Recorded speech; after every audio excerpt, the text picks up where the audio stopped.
Umwaka w'igihumbi kimwe n'amajana icenda na mirongo ibiri na kabiri ingenzi zo mu kirere bita mu gifaransa astronautes zatanguye kuduga ku butaka bw'ukwezi muri mission yiswe Apollo, ndetse haba mission zishika zitandatu kuva kuri mission ya mbere gushika kuri mission ya 17, aho mission zitandatu arizo zashoboye gushikana abantu ku kwezi, aho abanyuma bashoboye gutembera ku kwezi ari Jimmy Irwin na Mr Scott babaye abastronaute rero bagendeye mu kigendajuru cyiswe Apollo 17, aho uwababanjirije muri abastronaute 12 bashoboye kugera ku kwezi ari Neil Armstrong yakandagiye bwa mbere ku butaka bw'ukwezi tubona turi ku isi, mu gihe ukwezi kuri ku birometero bikabakaba ibihumbi amajana 4.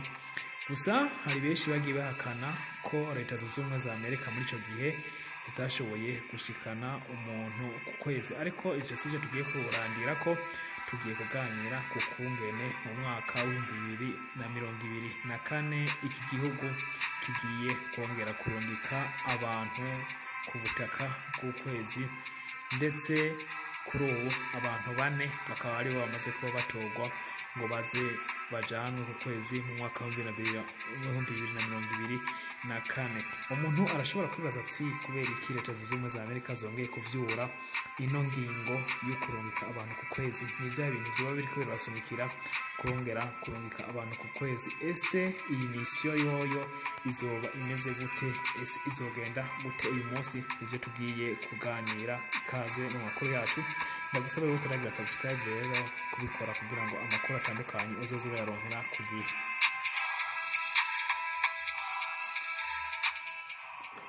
Mu mwaka w'igihumbi kimwe n'amajana icenda na mirongo itandatu na kabiri ikigenekerezo rya 12 z'ukwezi kw'icenda, John Fitzgerald Kennedy yari perezida wa leta zunze ubumwe za Amerika yihaye ihangiro inyuma y'uko ubumwe bwa Soviet bwari bumaze kurungika umuntu wa mbere mu kirere Yuri Gagarin, ko iki gihugu naco cihaye ihangiro ryo kurungika umuntu ku kwezi. Yagize ati twiyemeje gushikana umuntu natwe ku kwezi, atari uko vyoroshe ahubwo ari uko bigoye.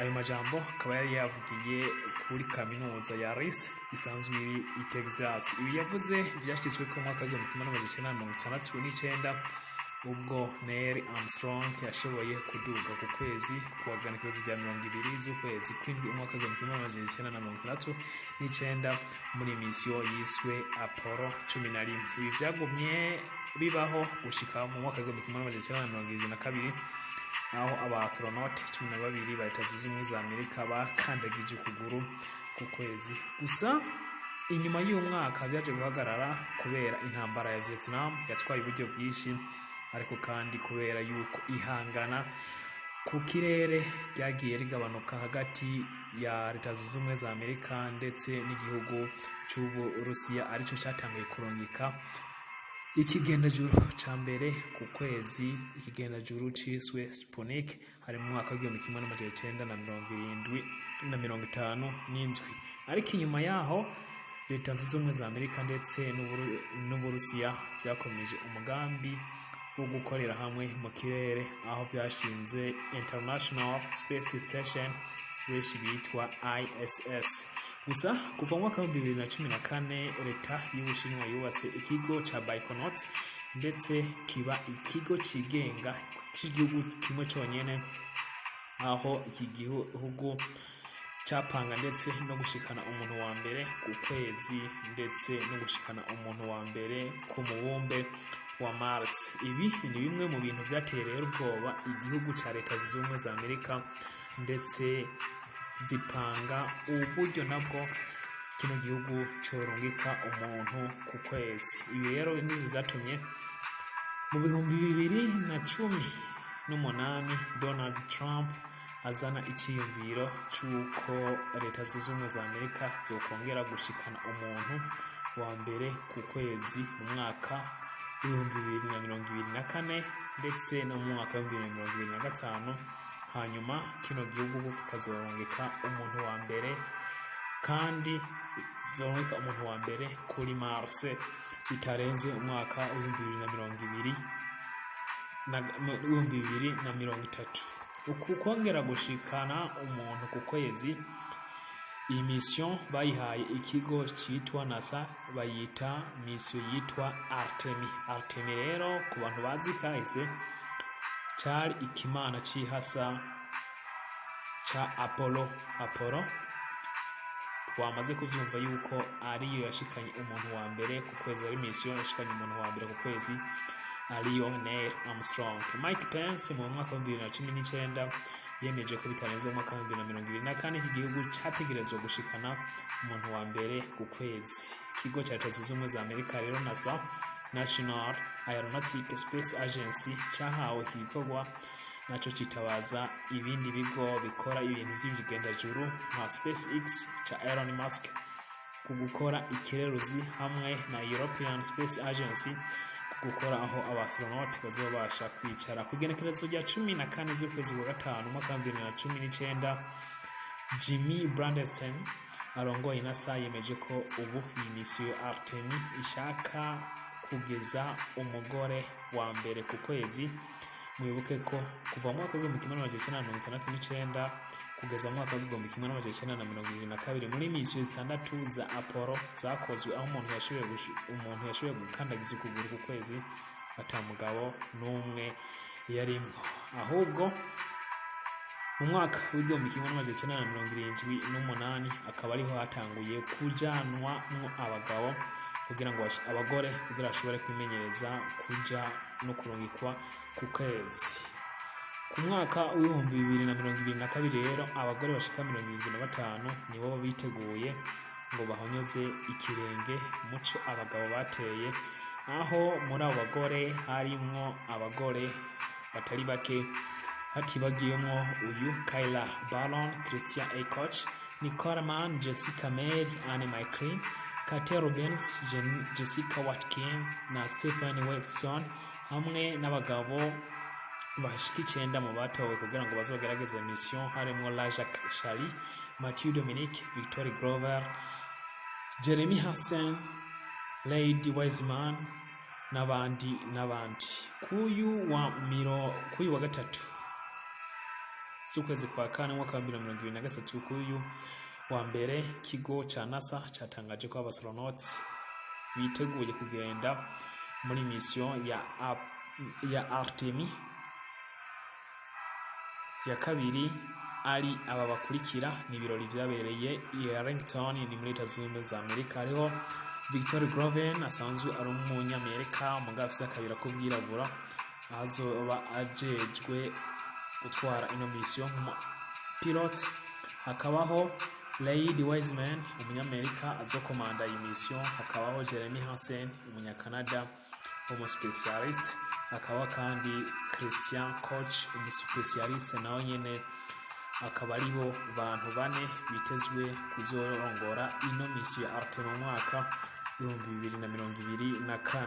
Tugiye rero kuri umwe wese muri bano ba astronauts, nuko Groven w'imyaka 46 yatangiye kuba astronaut mu mwaka wa 2013, akaba yaramaze iminsi ishika 167 mu mwaka wa 2021 mu kigo cha ICC.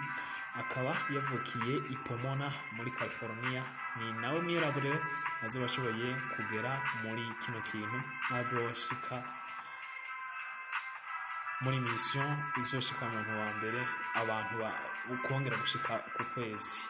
Akaba rero yarakoze mu kigo gikora ibintu byo mu kiyaga cya gisirikare cya US Navy. Uyu wundi yitwa Coach, we afise imyaka 44, akaba yaravukiye i Grand Rapids muri Michigan, akurira i Jacksonville ni mu buraruko bwa California. Yarabaye rero mu astronauts cyane, akaba yarabaye mu astronauts agenda no mu kigo cha ICC, aho yamazeyo iminsi itari mike. Uyu Coach nawe w'umugore akaba nawe nyene afise imyaka 44, akaba yaravukiye i Rapid Michigan. akaba yaravukiye i Jacksonville ni mu buraruko bwa California. Akaba yaramaze iminsi ishika 328 mu mwaka wa 2019 muri ICC. Akaba kandi yarakorera ikigo kiraba ivyo inyanja cha US National Oceanic. Hansen nawe afise imyaka 47, akaba ari umustronaut wo muri Canada. Akaba ava mu gihugu ca Canada, akaba yakorera Canada Space Agency.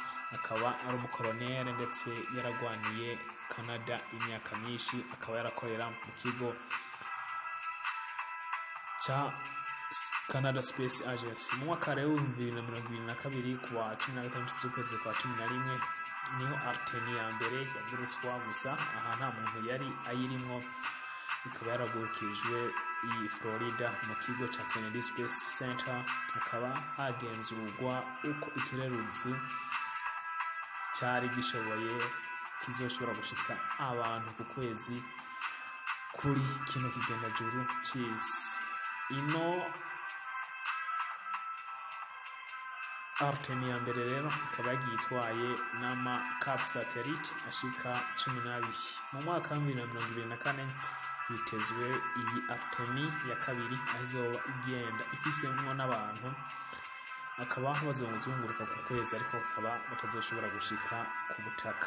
Mu mwaka wa 2025 niho Artemis ya gatatu izogurutswa, hanyuma igashobora gushitsa abantu ubundi ku kwezi inyuma y'imyaka ishika 50 batashitse kuri kuno kwezi. Reka tubashimire ko mubashe kubana natwe, mubashe gutabura vyinshi.